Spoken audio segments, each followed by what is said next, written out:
Apakah Tuhan itu ada atau tidak ada? Apakah semua kita adalah makhluknya atau kita ada begitu saja gitu? Akal itu tidak akan pernah secara utuh bisa membuktikan Tuhan. Karena itu kalau kamu ingin membuktikan Tuhan secara utuh, maka kamu harus menjadi sufi. Kita menganggap kita ini makhluk manusiawi yang terspiritualisasikan. Padahal enggak, kita itu makhluk spiritual yang termanusiawikan. Kalau akalmu tidak tahu, tanyalah kepada orang yang berzikir, bukan yang berpikir. Karena berpikir saja tanpa hati itu dipermasalahkan dalam Islam. Habib, kita udah benar-benar udah lama pengen ngobrol. Soalnya masalahnya tuh kalau Chronicles itu kan isunya tentang kebangsaan dari sisi kedaerahan. Kita mau coba lepas dari post-colonial mindset gitu. Tapi kalau bicara tentang Indonesia atau Nusantara, itu pasti nggak lepas dari Islam gitu. Dan saya sendiri kan seorang akademisi yang tiap hari harus bergumul dengan modernistic worldview gitu ya, saintis, agama, adakah benturan atau beririsan atau seharusnya seperti apa? Nah itu yang kita mau tahu tuh. Yeah. So dari Islam kita mulai gini dulu.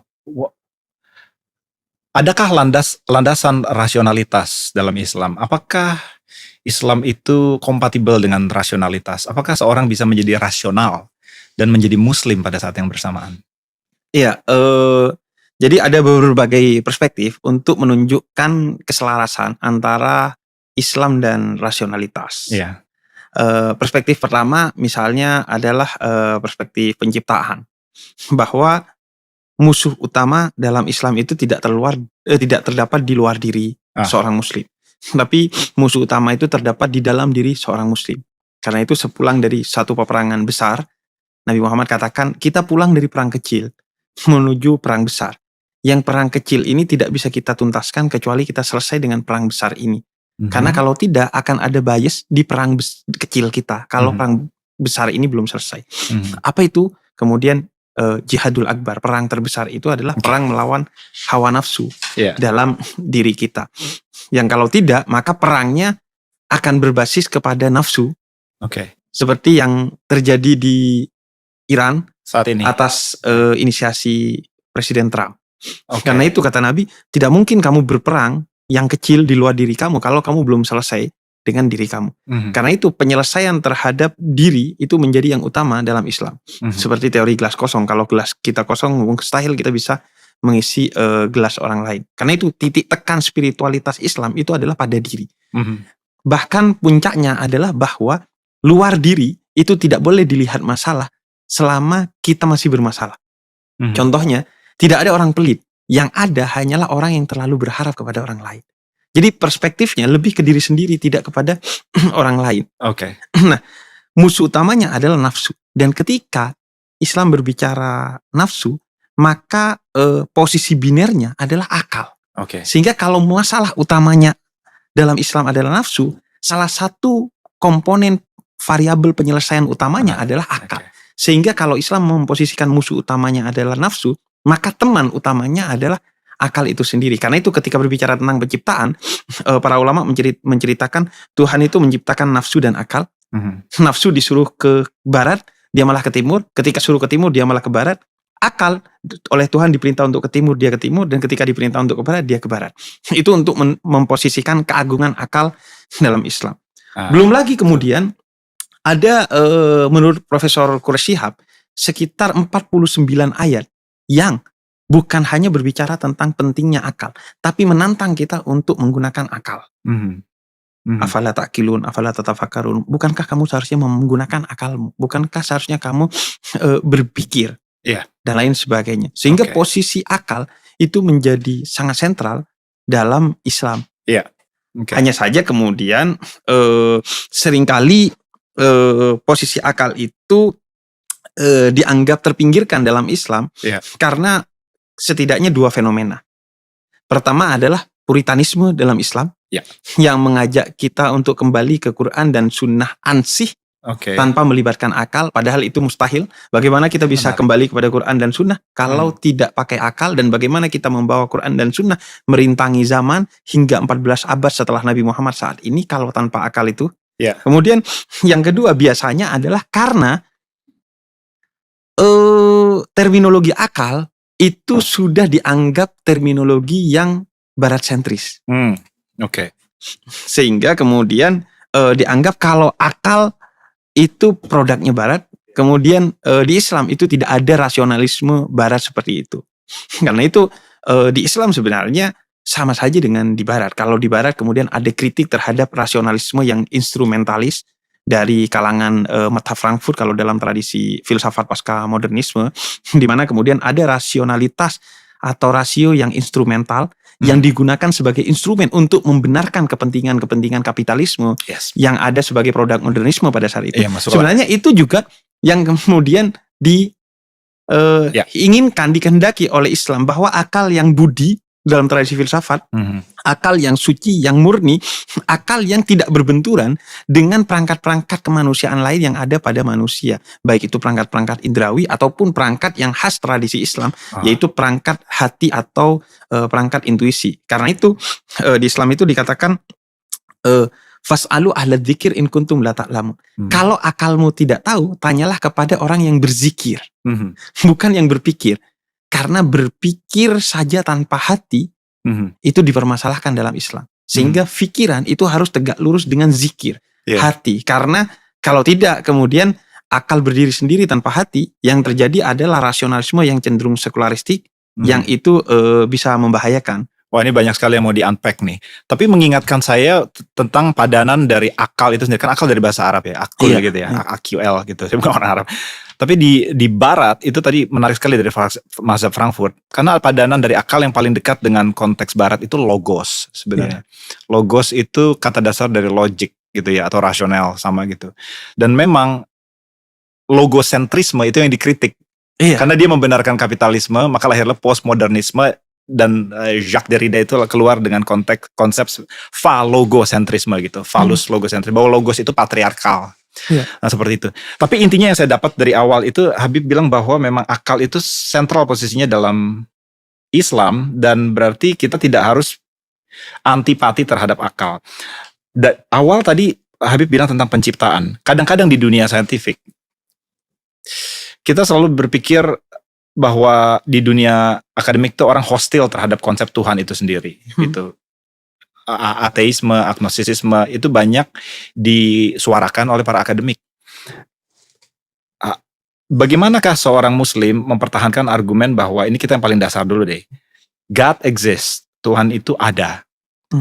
Bagaimana kita argumen seorang muslim untuk menggunakan akalnya untuk membuktikan itu mungkin agak terlalu jauh ya. Apa argumen seorang muslim bahwa Tuhan itu ada? How would a Muslim defend that?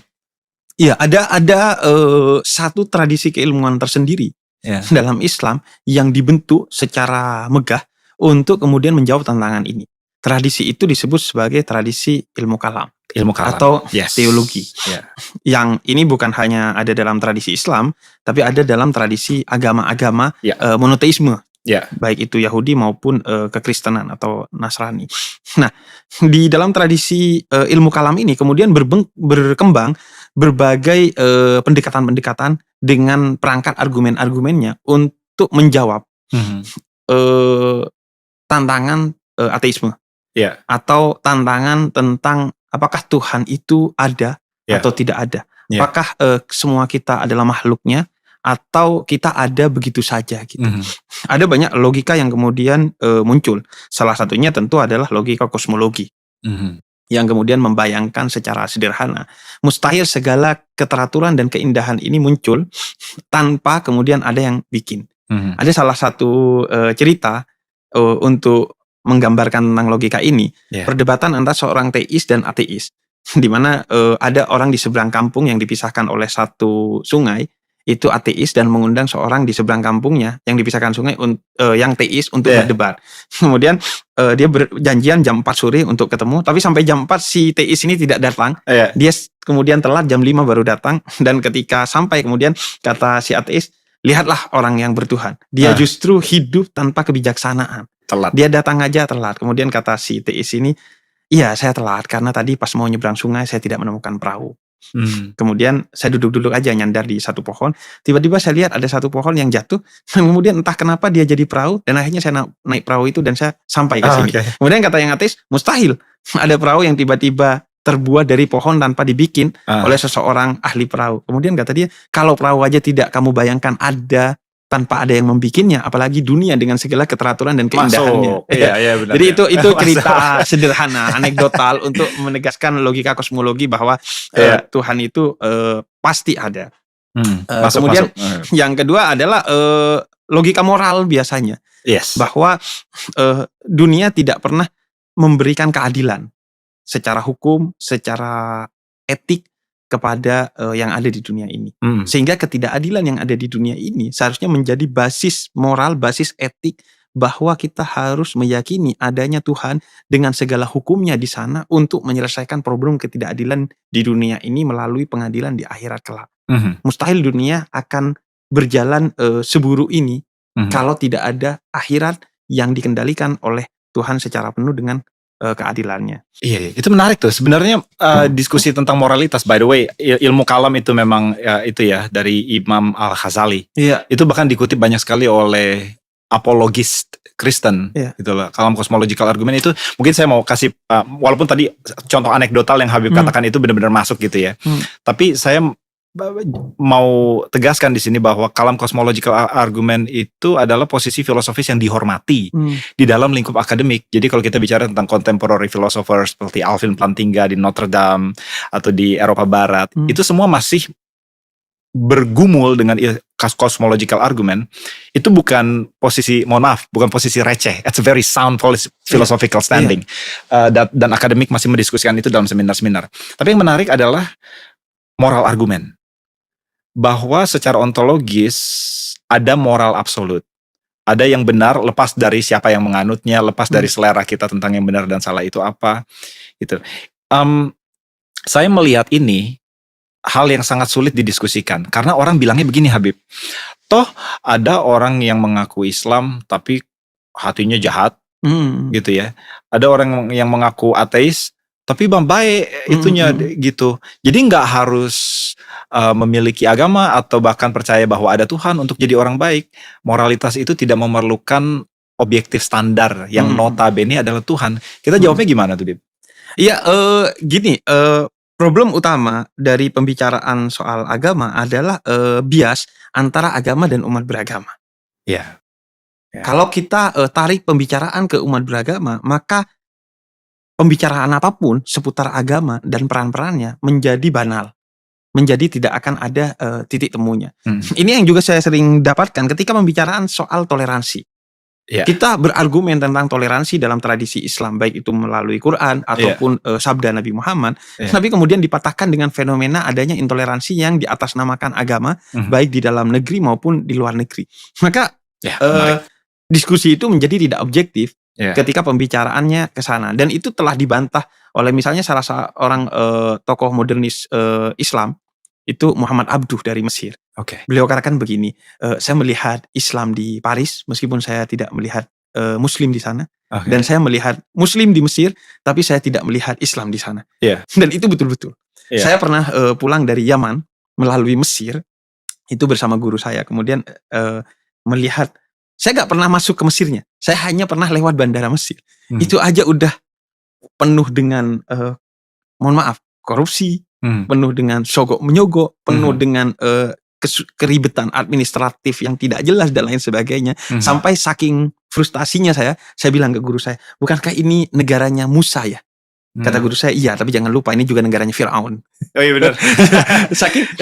saking penuhnya masalah di tingkat bandara saja. Saya tidak tahu apakah apa yang ada di bandara itu tidak merepresentasikan dari masyarakat Mesir secara umum, dan saya rasa tidak ya. Tapi artinya kita tidak bisa menilai memang pada person per personnya, tapi kita harus menguji value yang menjadi sumber yang disepakati oleh agama itu sendiri. Kalau dalam tradisi Islam tentu adalah utamanya adalah Al-Quran dan Sunnah itu sendiri ya. Jadi Al-Quran itu memberikan landasan ontologis gitu, bahwa ada objektif moral gitu ya, ada objektif moral standar. Lepas dari yang menganutnya itu perilakunya lebih mirip Firaun daripada lebih mirip Musa gitu. Itu urusan yang lain, itu epistemologis gitu ya. Sebenarnya bukan hanya landasan ontologis. Dalam tradisi Islam, Al-Quran dan Sunnah itu punya bukan hanya landasan ontologis, tapi landasan epistemologis dan landasan aksiologis. Etika, estetika itu juga menjadi bagian dari pembicaraan yang prinsip-prinsipnya diteguhkan dalam Al-Quran dan Sunnah itu sendiri. Begitu juga epistemologi. Karena itu secara epistemologis filsafat Islam misalnya dengan filsafat-filsafat lainnya, baik filsafat Timur, baik filsafat Barat, kemudian baik filsafat abad pertengahan yang dipengaruhi oleh gereja maupun filsafat Yunani, itu memiliki ciri khas yang berbeda ya, karena bahkan sejak secara epistemologis sudah berbeda. Kalau yang selama ini berkembang sebelum kemudian masuk ke filsafat Islam dari Barat dan Yunani, itu adalah kecenderungannya misalnya kalau dalam tradisi Yunani Aristotelian, yang paripatetik, yang sangat rasionalistik.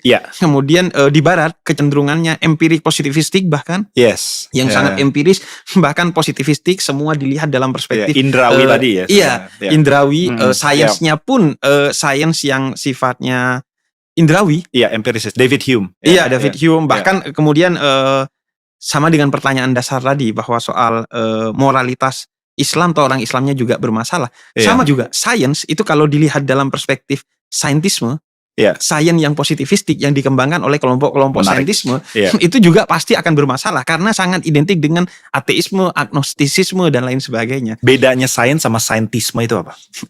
Jadi kalau sains itu kalau dalam logika filsafat sains adalah sains yang bebas nilai. Ilmu itu kan seharusnya dalam filsafat sains bebas nilai. Tapi ketika dia diberi nilai ke kanan atau ke kiri, ke depan, ke belakang, maka dia bukan lagi sains dalam pengertian yang murni dan yang sebenarnya itu sendiri. Nah, saintisme artinya sains yang telah memiliki isme, memiliki paham, yang kemudian mengidentikan misalnya Richard Dawkins dan lain sebagainya berbicara bahwa sains itu seharusnya ya ateis.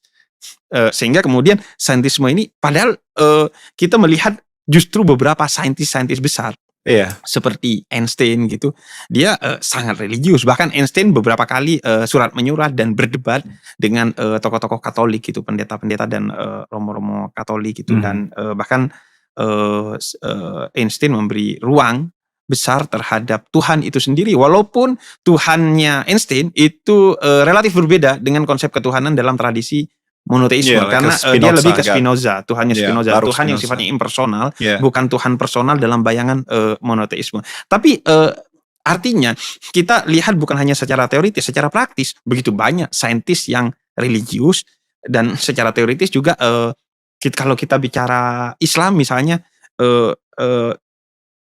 Islam, koherensi antara Islam dan sains banyak yang mengembangkan. Salah satu tokoh terkemukanya adalah Osman Bakar, yang bicara tentang tauhid dan sains. Kemudian ada almarhum yang baru meninggal, Profesor Najib Alatas. Baru meninggal di Malaysia. Di Malaysia yang juga berbicara tentang sains dan Islam. Kemudian ada teori tentang Islamisasi sains yang mungkin kita tidak setuju, tapi itu juga bagian dari apa yang diupayakan tentang teori integrasi Islam dan sains. Kalau dalam perspektif tertentu ada yang bilang nggak perlu integrasi lah, dialog aja lah, dialog Islam dan sains. Kemudian itu yang yang kemudian berkembang dalam tradisi Islam. Di Hindu juga ada sains dan Hindu, bahkan ada satu pemikiran tersendiri kan. Konsep tentang bahwa angka 0 itu sebenarnya Hinduistic manifestation of ketiadaan gitu, yang kemudian diformalkan dalam matematik menjadi angka 0 oleh orang India seperti itu. Tapi yang menarik, saya punya sebenarnya deep respect akan budaya atau kedekatnya budaya Islam dengan sains. Saya baca hanya sedikit buku gitu. Tapi tadi bicara tentang Al-Ghazali, dia bikin buku dari beberapa itu, salah satunya adalah Tahafut Al-Falasifah. Tahafut Al-Falasifah itu sebenarnya surprisingly gampang dibaca. Terjemahannya ya, saya nggak bisa baca aslinya, terjemahannya ya. Karena dia bicara tentang konsep eternity. Keabadian itu absurd dan tidak mungkin ada di dunia nyata. Intinya adalah dia bilang begini, bahwa segala sesuatu yang bermula memiliki penyebab. Alam semesta memiliki penyebab. Tapi kan pada waktu itu kan nggak ada teori Big Bang. Kan dunia belum tahu bahwa alam semesta memiliki penyebab. Nah, Al-Ghazali itu membuktikan bahwa segala sesuatu yang bisa diinderakan harus memiliki penyebab. Tapi murni a priori, nggak pakai empirical evidence, betul-betul mikir aja dia. Lalu kemudian ada matematikawan yang menurut saya salah satu yang terhebat, kalau bukan yang terhebat, David Hilbert namanya. David Hilbert itu terkenal dengan salah satunya teori tentang Hilbert Hotel. Jadi misalnya begini, ada hotel yang punya kamar tidak terhingga. Lalu ada bus di mana di dalamnya tuh ada penumpang yang tidak terhingga. Penumpang yang tidak terhingga ini kemudian masuk ke dalam hotel, mengisi kamar. Penumpang yang tidak terhingga mengisi kamar hotel yang tidak terhingga harusnya kan penuh, ya kan? Tapi kemudian datang lagi satu bus dengan penumpang yang tidak terhingga, masuk ke hotel. Resepsionisnya bilang dia nanya ke resepsionisnya ada kamar atau enggak. Resepsionisnya tinggal bilang, ada, masih ada. Jadi dia telepon semua yang mau menempati kamar ganjil, tolong maju satu kamar ke sebelahnya. Jadi 1 ke 3, 3 ke 5, 5 ke 7 gitu ya. Tiba-tiba jadi kosong yang ganjil. Gak menyalahi akal sehat kan, karena yang namanya juga gak terhingga. Jadi yang gak terhingga itu masuk karena ada tidak terhingga bilangan ganjil. Ya kan, yang ganjil masuk ke satu tempat, ke 1 ke 3, 3 ke 5 dan sebagainya. Nah terus datang lagi bus yang tidak terhingga jumlahnya, dan tiap bus itu diisi oleh penumpang yang tidak terhingga. Singkat cerita, mau diutak-atik sebagaimanapun juga tetap bisa masuk ke dalam hotel yang tidak terhingga itu. Dan David Hilbert bilang itulah maka ketidakhinggaan itu absurd. Cuman masalahnya Al-Ghazali udah bilang itu dari awal. Itu menurut saya luar biasa. It's a very sophisticated philosophical statement. Cuman bukannya begini, kadang-kadang filosofi itu bertentangan dengan teologi. Kan setelah Tahafut Al-Falasifah kan dibilang ada satu lagi buku yang bilang bahwa The Incoherence of the Philosophers. Tahafut. Ya, Ibn Rushd. Ibn Rushd kan. Jadi kalau menurut saya sejak itu tuh ada pandangan bahwa filosofer itu tidak kompatibel dengan Islam. Yang saya kaget sekali melihatnya dari kacamata orang non-Islam, karena Al-Ghazali Tahafut Al-Falasifah itu betul-betul spektakuler dari konteks filosofi. Haruskah kita bersahabat dengan filosofi sebagai orang muslim? Haruskah kita anti terhadap filosofi? Tadi dibilang apakah itu barat sentris? Apakah kita harus belajar tentang filosofi? What should we do? Jadi ada seorang pakar sejarah filsafat, Oliver Leaman, yang awalnya bilang bahwa saya tidak pernah membayangkan bahwa ada yang namanya filsafat Islam. Itu mah akal-akalan orang Islam aja.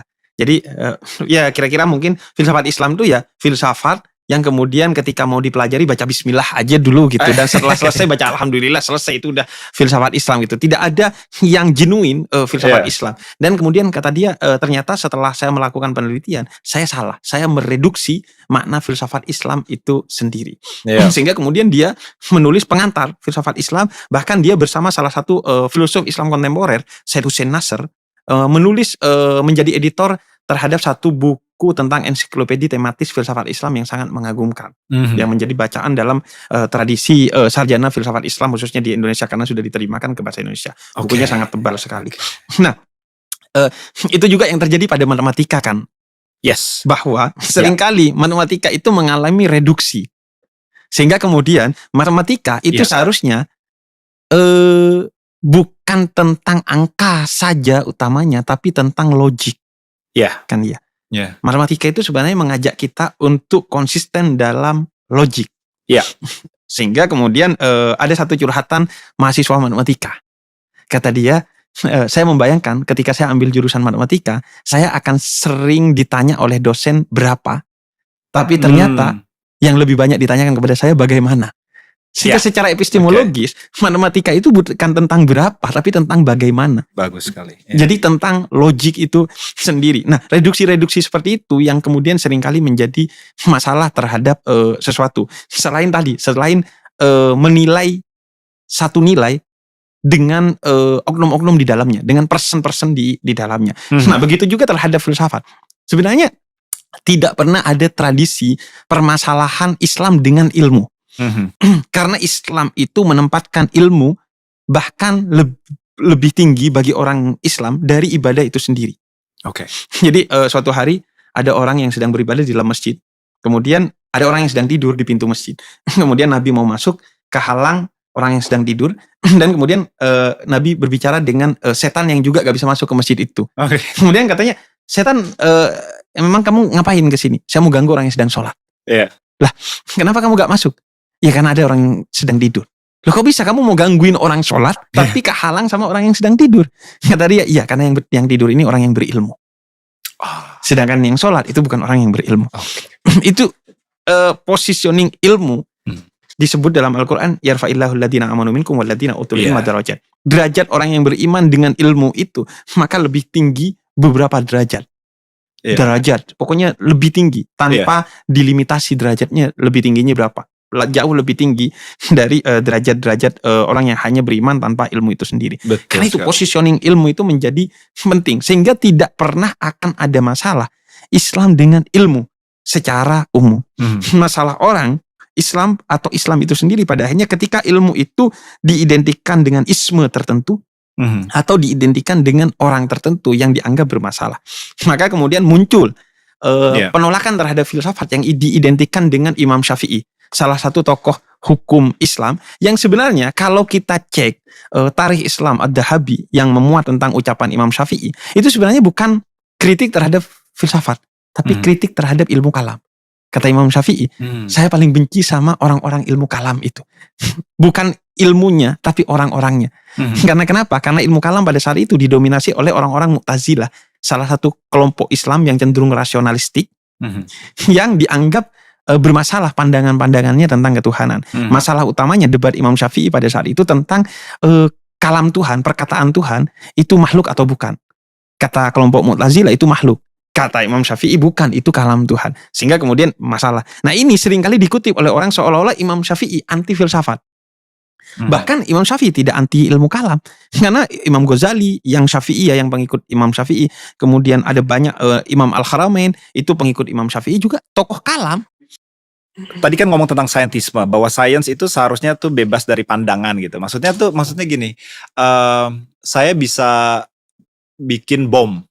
Tapi permasalahan menggunakan bom itu untuk matiin tiran atau mematikan anak yang tidak berdosa, itu persoalan moral yang seharusnya saintis nggak menjamah ke domain sejauh itu. Betul. Gitu, itu isme gitu. Nah, seperti sekarang perdebatan antara Trump dan Iran kan. Iran bilang, saya butuh uranium untuk kelistrikan. Kata Trump, enggak, saya nggak percaya bahwa uranium hanya kamu gunakan untuk kelistrikan. Pasti kamu gunakan untuk senjata. Kemudian kata Iran, kalau nuklir itu gak boleh, kenapa kamu punya? Kalau nuklir itu boleh, kenapa saya gak boleh? Kata Ahmadinejad. Itu kan politik. Betul, itu udah di luar. Exactly. Itu bukan di domain sains lagi. Bukan. Nah, kejelian orang untuk melihat mana sains, mana saintisme ini yang sebenarnya kalau menurut saya diperparah oleh banyak sekali orang yang mengatasnamakan dirinya sains, tapi dia sendiri gak mau jadi ilmuwan. Iya. Gitu loh. Jadi agak kan oke, saya nggak mau begini ya, maksudnya gini, semua ilmuwan, maksudnya walaupun Albert Einstein itu percaya Tuhan atau enggak itu urusan lain, saya nggak mau kepercayaan saya kepada Tuhan itu karena ada ilmuwan yang juga percaya Tuhan, karena juga ada ilmuwan yang nggak percaya Tuhan gitu. Iya betul. Tapi poinnya ini dua hal yang berbeda kan, Bib? Iya, jadi kalau dalam tradisi lagi-lagi filsafat sains kan ada dua, ada context of discovery, ada context of justifikasi. Context of discovery itu boleh dari mana aja. Ada banyak teori-teori sains yang didapatkan dari mimpi. Atau Abdus Salam, salah satu peraih Nobel Fisika, itu seorang Ahmadiyah yang mendapatkan teori Nobel fisikanya yang kemudian diapresiasi dengan hadiah Nobel itu dari Al-Quran. Gimana tuh? Jadi beliau dari hasil pembacaan beliau terhadap Al-Quran, kemudian beliau menemukan teori-teori fisika yang kemudian diganjar dengan hadiah Nobel. Peraih Nobel Fisika itu Abdus Salam, dia seorang Ahmadiyah. Nah, itu konteks of discovery. Orang mau dapat teori itu dari mana terserah. Dari melamun di WC, dari baca Al-Quran, dari menghayati Injil, dari wangsit nenek moyangnya, terserah. Tapi dalam konteks of justifikasi ada tradisi ilmiah yang harus dia lewati. Nah, di konteks of justifikasi ini seharusnya kemudian semua diuji secara ilmiah. Tapi di konteks of discovery, dari mana dia dapatnya? Terserah dia. Iya betul. Domain verifikasi itu, justifikasi itu domain sains. Iya, falsifikasi, semua itu kan domain sains di konteks of justifikasi, bukan konteks of discovery. Kalau kita bicara soal teknologi, bisa nggak kita menggunakan tes yang sama seperti teori-teori dalam sains. Tadi bilang falsifikasi. Falsifikasi itu artinya tuh kalau sesuatu nggak bisa dibuktikan salah, dia juga tidak berguna atau bisa dibuktikan benar. Kalau misalnya kita bicara tentang teori teologis gitu bahwa Tuhan itu ada atau Tuhan itu manifestasinya, orang Kristen bilang manifestasi Tuhan adalah 3 pribadi dalam satu konsep. Orang Islam bilangnya nabi terakhir itu adalah Nabi Muhammad. Bisa nggak teori-teori itu juga masuk dalam domain falsifiability? Atau kita jadi sesat di situ? Maksudnya saya ngomongnya sih sebenarnya tentang budaya apologisme gitu ya. Bisa ada nggak apologisme dalam Islam? Gitu. Dalam konteks? Maksudnya gini ya, konteksnya gini. Ini agak domain yang sensitif, saya masih hati-hati nih, Bib. Orang Kristen itu sejak zaman modernisme, dia juga harus bergumul dengan rasionalitas. Ya kan? Jadi ketika dia bilang Yesus itu dibangkitkan dari kematian. Oke. Itu kan klaim historis. Ya kan? Dan doktrin kekristenan bisa patah kalau Yesus ternyata tidak dibangkitkan. Bahkan dalam Islam dia bahkan tidak mati. Iya. Dia bahkan tidak disalibkan. Bahkan gitu dia kan? diangkat sebelum dia mati. Bahkan itu kan pergumulan gitu kan. Itu pergumulan dan dia nggak bisa ngomong dengan sesama teologian. Dia harus ngomong dengan historian gitu, dengan Josephus. Bukan orang Kristen kan, Josephus orang Yahudi gitu loh. Maka dia bikin suatu teori yang falsifiability kalau bisa dibuktikan bahwa yang menyaksikan penampakan Yesus setelah dia meninggal itu berhalusinasi. Oh gitu, oke. Maka bisa dibuktikan salah. Kalau ada kesaksian dari tentara Romawi yang bilang enggak kok dia nggak dibunuh, maka bisa dibuktikan salah. Kalau ada yang bisa membuktikan bahwa sebenarnya tubuhnya dicuri, maka semua historical accounts itu gugur. Dan dia coba untuk mempertahankan argumen itu dari segi historis, dari segi falsifiability gitu loh. Ada nggak metodologi yang sama dalam konteks Islam atau kita tidak boleh mempertanyakan itu gitu loh maksudnya? Iya, sebenarnya dalam Islam kalau kita bicara perspektifnya dari hukum dulu ya. Kalau di hukum Islam jurisprudensi itu ada hal-hal yang sifatnya ta'abbudi, ada sesuatu yang sifatnya ta'akuli. Ta'akuli itu artinya dia bisa dirasionalisasi. Karena dari awal ada rasionalisasi yang menyebabkan munculnya hukum-hukum itu sendiri. Misalnya zakat fitrah itu di zaman Nabi pakai kurma dan gandum karena makanan pokoknya itu. Ilatnya, sebab rasionalnya itu. Maka sekarang kita udah gak lagi makan gandum dan gak lagi makan kurma, maka zakat fitrahnya pakai beras karena makanan pokoknya kita adalah beras. Jadi ada sebab rasionalnya terhadap satu hukum. Tapi ada beberapa hukum yang itu tidak ada sebab rasionalnya, tidak ada ilatnya. Sehingga yang bisa dicari cuman hikmahnya, kebijaksanaannya. Contohnya, Islam melarang makan babi. Itu kadang, itu doktrin Al-Quran yang tidak ada ilatnya, tidak ada sebab rasionalnya. Cuman Quran bicara itu aja. Yang bisa dicari hikmahnya. Oh babi itu kolesterolnya tinggi. Babi itu ada cacing pitanya. Itu bukan sebab rasionalnya. Tapi itu hanya kebijaksanaan yang coba kita cari karena kita berhusnudzon, berprasangka baik kepada Tuhan. Ternyata itu hikmahnya. Nah, tapi jangan dijadikan itu sebab rasionalnya. Nah, seringkali terjadi dicari-cari sebabnya dicari-cari gitu ya. Dan itu membahayakan dalam tradisi Islam maupun tradisi sains Islam itu sendiri. Sehingga misalnya ketika kemudian ada penemuan baru yang menyatakan bahwa babi itu tidak ada kaitannya dengan cacing pita, maka yang bahaya bukan hanya sains Islamnya, tapi Islam itu sendiri sebagai satu doktrin itu sendiri. Orang Islamnya malu, saintisnya malu juga. Betul. Nah, begitu juga dalam lanskap lainnya, kita harus memang betul-betul tahu. Tapi kalau berbicara tentang sejarah, berbicara secara umum doktrin-doktrin Islam, maka Al-Quran bilang, ya silahkan kamu buktikan. Kalau kamu bisa membuat hal serupa, baik itu secara value maupun cara bertuturnya seperti Al-Quran, maka kamu berhak untuk tidak menganggap ini sebagai kebenaran itu sendiri. Saya sepakat dengan Habib kalau bilang tentang masalah yang tidak bisa diverifikasi seperti Tuhan bersabda tidak boleh makan babi. Sebenarnya sih pede-pede aja bilang ya memang itu kata Al-Quran, selesai gitu. Gitu kan. Kenapa begitu? Ya kita nggak tahu, kita bukan Tuhan. It's fine gitu ya. Kayak misalnya benar nggak Yesus dulu berjalan di atas air? Itu memang bukan masalah yang bisa dibuktikan secara historik, terlalu sedikit variabel historisnya untuk membuktikan itu gitu loh. Tapi kalau misalnya masalah yang historis, saya kasih yang agak ini ya, saya bergumul nih, Bib. di surah An-Nisa. Itu tadi kita sudah sedikit bahas gitu, bahwa Yesus itu bukan hanya tidak disalibkan, dia bahkan tidak mati. Digantikan. Iya, digantikan oleh orang yang serupa. Dia apalagi dibangkitkan gitu kan. Itu lebih nggak ada lagi. Jadi itu kan bener domain historis tuh. Bahwa menurut Islam Yesus tidak pernah disalibkan. Tapi kemudian kita punya historical accounts dari orang yang non-Kristen, Josephus dan lain-lain, yang betul benar ada testimoni dari tentara-tentara Roma bahwa betul kok saya yang nusuk gitu. Iya. Gitu. Gimana bergumul dengan dua konteks itu? Karena kesannya bertentangan. Iya. Selalu ada perdebatan yang menarik ketika kita berbicara tentang Isa dalam tradisi Islam atau Yesus dalam tradisi Kristen yang historis dan ideologis. Selalu menarik. Karena kenapa? Karena kalau kita berbicara dalam perspektif Islam, memang yang disalib itu ada. Dan memang wajahnya sama dengan Isa. Dia diserupakan oleh Tuhan, sehingga kemudian bukan yang disalib itu tidak ada. Dalam tradisi Islam ada yang disalib. Dan memang wajahnya diserupakan dengan Isa atau Yesus dalam tradisi Kristen. Bukan tidak ada. Sehingga itu bukan wilayah abu-abu yang akan menjadi perdebatan dalam tradisi historis Islam maupun Kristen, karena semua sepakat memang ada yang disalib, bukan tidak ada yang disalib.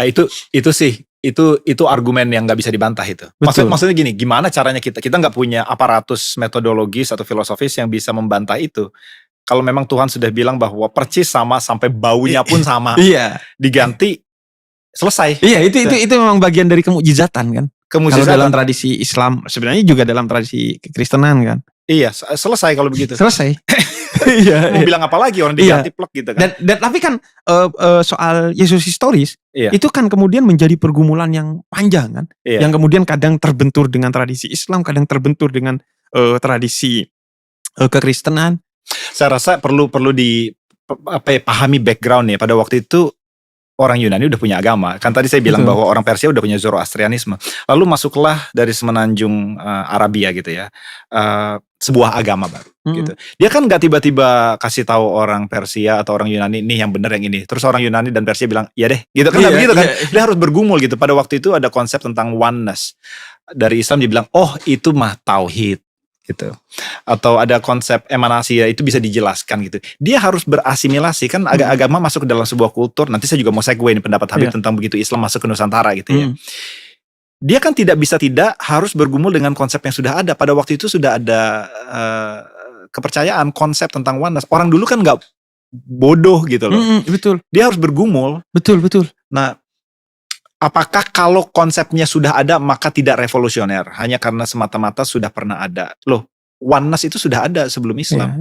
Bahkan sebelum Kristen sudah ada gitu, lebih lama. How do we struggle with that? How do we answer this argument? Sebenarnya kan gini. Salah satu yang ditulis oleh sejarah Islam itu Islam hadir di masyarakat jahiliyah. Jahiliyah itu seringkali dianggap sebagai kebodohan. Dan memang akar katanya kebodohan. Tapi kebodohan bukan dalam tradisi filsafat yang sifatnya kognitif. Lah, justru di sana syair itu berkembang tinggi sehingga Al-Quran datang untuk kemudian menandingi bahwa ini mustahil kecuali dari Tuhan. Karena tingkat syairnya bersifat non-imanensi, bersifat transendental misalnya. Jadi bodoh itu bukan kategori kognisi. Bukan berarti orang zaman sono nggak bisa mikir gitu. Orang tradisi Arab pada saat itu ekonominya sudah berkembang begitu besar hingga perdagangan sampai ke Syam dan lain sebagainya. Jadi